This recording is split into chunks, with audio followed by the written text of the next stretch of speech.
اعوذ باللہ من الشیطان الرجیم بسم اللہ الرحمن الرحیم ایاک نعبد و ایاک نستعین اہدنا الصراط المستقیم۔ پیارے ساتھیوں، بزرگوں، دوستوں، ہم نے آیت مبارکہ شروع کر رکھی تھی ایاک نعبد و ایاک نستعین۔ اس میں تھوڑی سی وضاحت ابھی باقی تھی، موضوع پورا نہیں ہوا تھا۔ ایک طرف تو اللہ سبحانہ و تعالی یہ فرماتا ہے جو ہم یہ نماز میں پڑھتے ہیں کہ ہم تیری ہی عبادت کرتے ہیں، کسی اور کی عبادت کا سوال ہی پیدا نہیں ہوتا، اور ہم تجھ ہی سے مدد مانگتے ہیں، کسی اور سے مدد مانگنے کا سوال ہی پیدا نہیں ہوتا۔ دوسری طرف قرآن مجید میں یہ ارشاد ہے وَتَعَاوَنُوا عَلَى الْبِرِّ وَالتَّقْوَى، نیکی اور پرہیزگاری کے کاموں میں ایک دوسرے کی مدد کیا کرو۔ وَلَا تَعَاوَنُوا عَلَى الْإِثْمِ وَالْعُدْوَانِ، برائی اور گناہ کے کاموں میں مدد نہ کیا کرو۔ تو ایک عام مسلمان یہ دونوں آیتیں پڑھ کر یا سن کر اس کو سمجھ نہیں آتی، پریشان ہو جاتا ہے۔ تو میں نے عرض کیا تھا کہ جو غیبی مدد ہے وہ صرف اللہ ہی سے مانگنی ہے، جو آپ سورہ فاتحہ میں وعدہ کرتے ہیں، اور جو وسائل کے اندر ہے وہ ایک مسلمان دوسرے مسلمان سے تعاون کر سکتا ہے۔ اس کی ایک دو مثالیں دے کے میں موضوع کو آگے چلاتا ہوں۔ جس طرح پیارے نبی جناب محمد صلی اللہ علیہ وسلم جب زندہ تھے، آپ مدینہ میں یا مکہ میں تشریف فرما تھے، جب صحابہ کرام کو کوئی مسئلہ ہوتا تو دعا کے لیے آپ کے پاس چلے جاتے۔ جس طرح قحط پڑتا، بارش نہ ہوتی، صحیح بخاری کے اندر ہے حدیث کہ قحط پڑ گیا ایک دفعہ، تو بارش نہیں ہو رہی تھی، تو صحابہ کرام کی جماعت پیارے نبی صلی اللہ علیہ وسلم کے پاس گئی، جا کے کہنے لگے اللہ کے رسول بہت تنگی ہے، بارش نہیں ہے، جانور بھی پیاسے تنگ ہو رہے ہیں۔ آپ نے اپنے ہاتھ مبارک آسمان کی طرف اٹھائے۔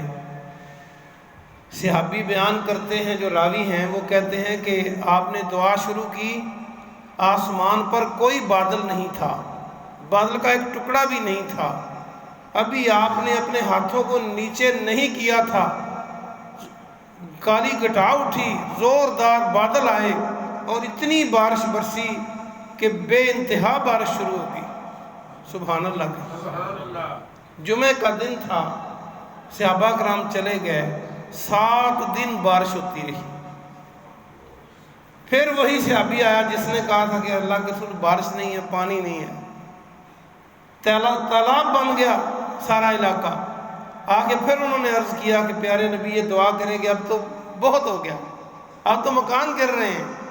آپ نے پھر اپنے گورے گورے ہاتھ اٹھائے اور مبارک ہونٹوں سے عرض کیا باری تعالیٰ ان بادلوں کو ادھر لے جا جہاں ان کی ضرورت ہے۔ حدیث میں آتا ہے آپ اپنے ہاتھ سے جب یوں کرتے کہ اللہ ان بادلوں کو ادھر لے جا، تو وہاں سے مطلع صاف ہو جاتا، بادل کی طرف ہٹ جاتا۔ یہ جائز ہے جب وقت کے نبی موجود ہوں، کوئی زندہ ولی موجود ہو، کوئی آپ کا ماں باپ موجود ہو، تو آپ جا کے ان سے دعا کرا سکتے ہیں۔ یہ ہے وَتَعَاوَنُوا عَلَى الْبِرِّ وَالتَّقْوَى۔ لیکن جب پیغمبر اس دنیا سے چلے گئے، اللہ نے اپنے پاس بلا لیا، پھر قحط پڑا۔ عمر فاروق کا دور ہے رضی اللہ عنہ، صحابہ کرام نبی پاک کے روضے پہ نہیں گئے۔ صحیح بخاری اٹھا کے دیکھ لیں، وہ عمر فاروق کے پاس آئے، امیر المومنین بارش نہیں ہو رہی، قحط پڑ گیا ہے۔ امیر المومنین نے کہا آ جاؤ، سب کو ملایا، نبی پاک کے چچا کے پاس گیا، عباس رضی اللہ عنہ زندہ تھے، جا کے انہیں کہا کہ آپ دعا کریں، ہم پہلے پیغمبر علیہ السلام کے وسیلے سے بارش لیا کرتے تھے، آج آپ کے پاس آئے ہیں۔ حدیث میں آتا ہے انہوں نے بھی دعا کی، صحابہ نے بھی دعا کی، اللہ نے بارش ڈال دی۔ بلکہ حدیث کے الفاظ اس طرح ہیں کہ جب قحط پڑتا تو عمر فاروق یہی کرتے اور اس وقت بارش ہو جاتی۔ اب دیکھیں مدینے کے اندر قبر مبارک ہے نبی پاک صلی اللہ علیہ وسلم کی، آپ نبیوں کے امام ہیں، لیکن اب صحابہ کی جو تربیت کی تھی پیارے نبی نے خود، اب آپ قبر پر نہیں گئے، نہ گھر میں بیٹھ کے کہا ہے کہ یا رسول اللہ مدد، نہ یہ کہا ہے انظر حالنا یا حبیب اللہ اسما قالنا۔ یہ مسجدوں کے ممبروں سے یہ آواز آتی ہے، آپ سنتے رہتے ہیں۔ اس کے ترجمے پہ غور کریں، کہنے والا یہ کہتا ہے کہ اے اللہ کے رسول ہمارے حال پر نظر کیجئے، یا رسول اللہ انظر حالنا یا حبیب اللہ اسما قالنا، اے اللہ کے حبیب ہماری پکار کو سنیے۔ تو اللہ کا کام کیا رہ گیا؟ یہ ہے غیبی مدد، یہ صرف اللہ سے مانگنی ہے۔ یا یوں سمجھ لیجئے کہ جب امیر المومنین علی رضی اللہ تعالیٰ عنہ تھے، صحابہ کرام آپ کے پاس آتے، دعا کے لیے آتے اور تعاون کے لیے آتے، لیکن جب آپ اس دنیا سے چلے گئے تو آپ پھر یہاں بیٹھ کر کہنا یا علی مدد، ایک ہے یا اللہ مدد۔ ایسی مدد اللہ سے مانگی جا سکتی ہے، یہی آپ وعدہ کرتے ہیں سورہ فاتحہ میں۔ اگر ہم نے یہ مدد اللہ کے بغیر کسی سے مانگی، علی رضی اللہ عنہ کی بڑی شان ہے، وہ پیغمبر علیہ السلام کے چچے کے بیٹے ہیں، آپ کے داماد ہیں، بچپن میں سب سے پہلے اسلام لائے چھوٹے عمر کے لوگوں میں، ان کی تربیت آپ نے خود فرمائی، لیکن آپ کا یہ کام نہیں ہے کہ آپ اللہ والا کام کریں، وہ اللہ نہیں کرنا ہے۔ انہوں نے خود بھی نہیں کہا، لوگ خود ہی شروع ہو جاتے ہیں۔ تو میرے خیال میں ان دو مثالوں سے اب یہ وضاحت ہوگی کہ غیبی مدد جو نماز میں آپ وعدہ کرتے ہیں وہ صرف اللہ سے مانگنی ہے، اگر کسی غیر سے مانگیں گے تو شرک ہو جائے گا۔ اور جو دوسرا تعاون والا کام ہے وہ آپ جتنا لوگوں کے پاس اللہ نے دیا ہے اس میں سے کہہ سکتے ہیں۔ اگلی آیت جو میں نے پڑھی، اہدنا الصراط المستقیم صراط الذین انعمت علیہم غیر المغضوب علیہم ولا الضالین، آمین۔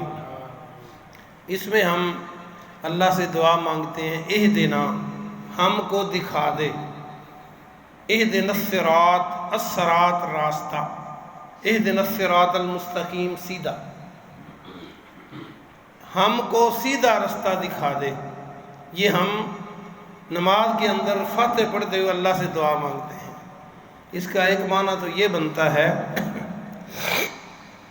کہ اللہ اگر سیدھا راستہ دکھا دے تو ہمارا کمال نہیں ہے، اگر ہم مسجد میں آ جاتے ہیں تو اس میں ہمارا کمال نہیں ہے، اللہ کی مہربانی ہے۔ لا حول ولا قوت الا باللہ، اللہ کی توفیق کے بغیر انسان نیکی نہیں کر سکتا، اور اللہ کی مہربانی کے بغیر انسان گناہ سے نہیں بچ سکتا۔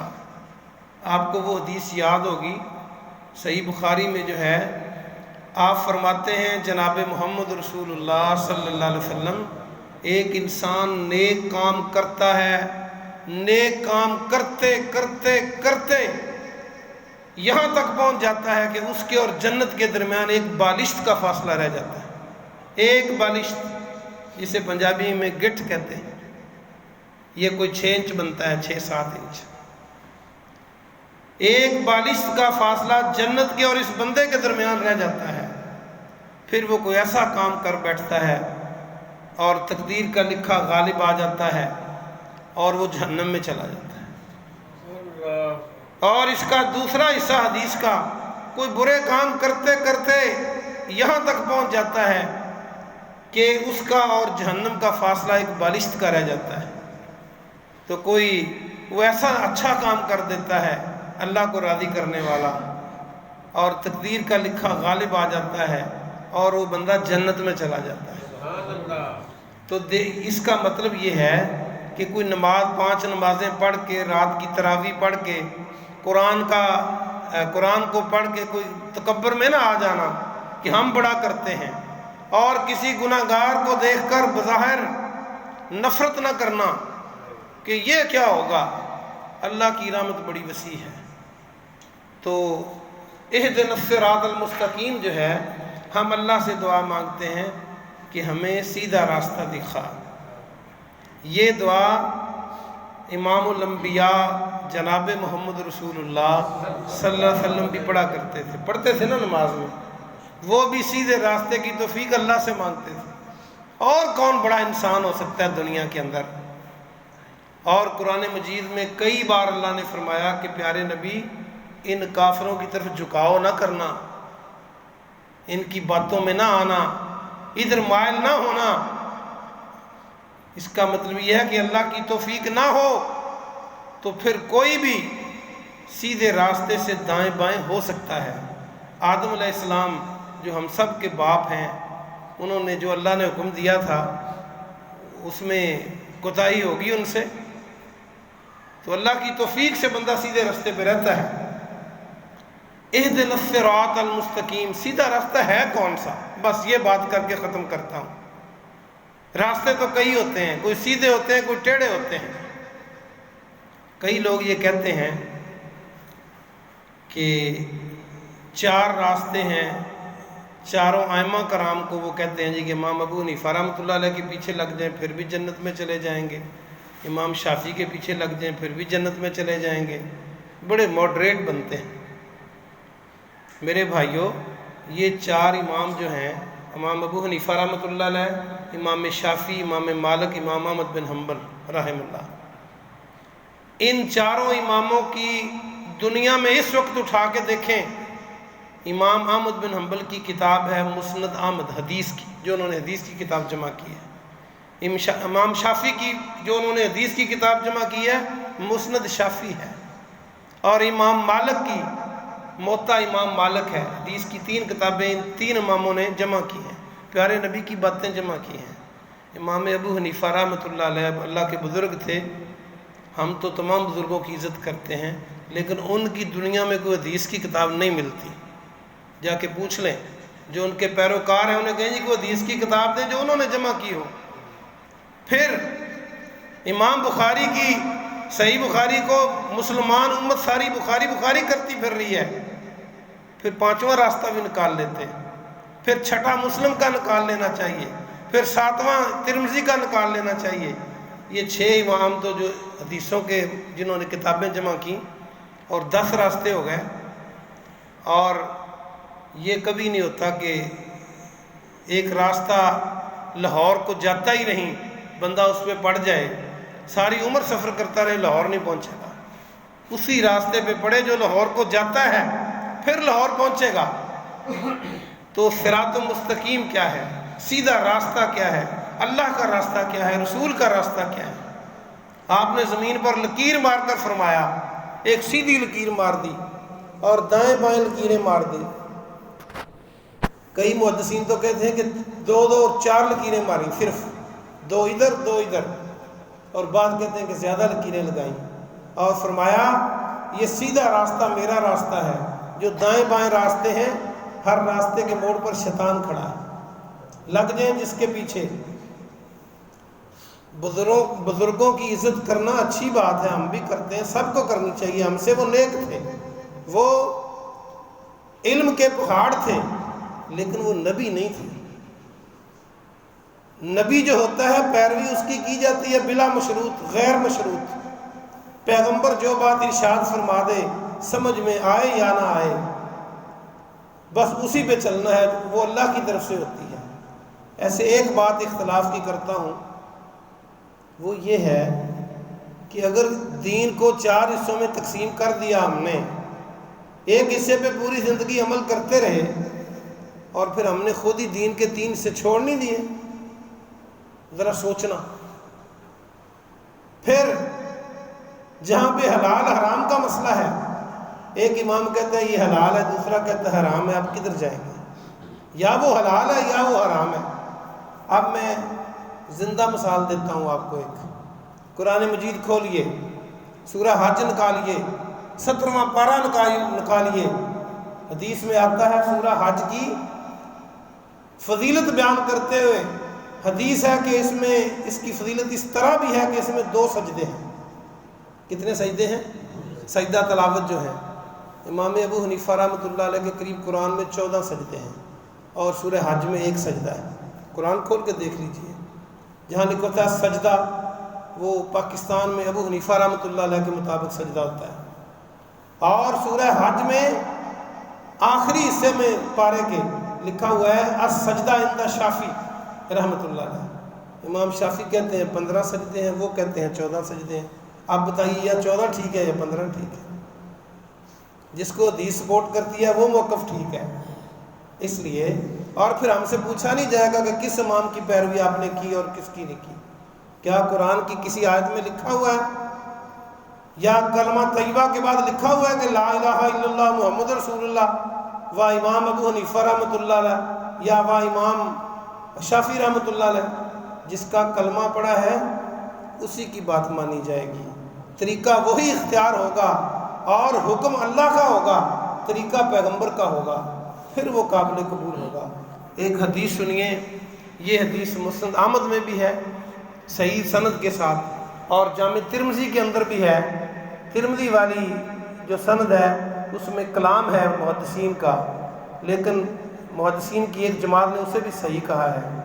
آپ نے فرمایا سیدھا راستہ بتاتے ہوئے کہ اس کی مثال آپ نے دی کہ ایک راستہ ہو، اس کے دونوں طرف دیواریں ہو، جیسے گلی ہوتی ہے اس طرح کا راستہ آپ نے بتایا۔ کئی راستوں کی دونوں طرف دیواریں نہیں ہوتی، آپ نے فرمایا ایک دیوار ہو، ایک راستہ ہو، اس کے دونوں طرف دیواریں ہوں اور دیواروں کے اندر دروازے ہوں، دروازوں کے اوپر پردے لٹک رہے ہوں،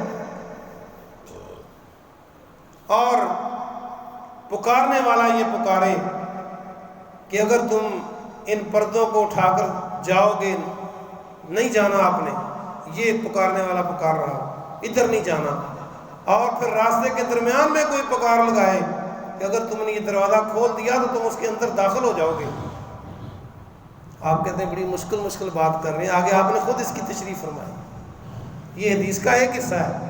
دوسرے حصے میں آپ نے فرمایا یہ جو سیدھا راستہ ہے یہ صراط مستقیم ہے، جو دیواریں ہیں یہ اللہ کے دین کی حدود ہیں، یہ حدود اللہ ہیں، اور جو اس کے درمیان میں دروازے ہیں وہ دروازے جو ہیں وہ غلط راستے ہیں، وہ صراط مستقیم سے ہٹانے والے راستے ہیں، اور جو آواز لگاتا ہے کہ ان میں داخل نہیں ہونا وہ اللہ کا قرآن ہے۔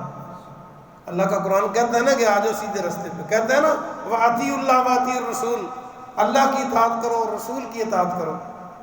کیا کسی آیت میں ہے کسی اور کی بھی اطاعت کرو؟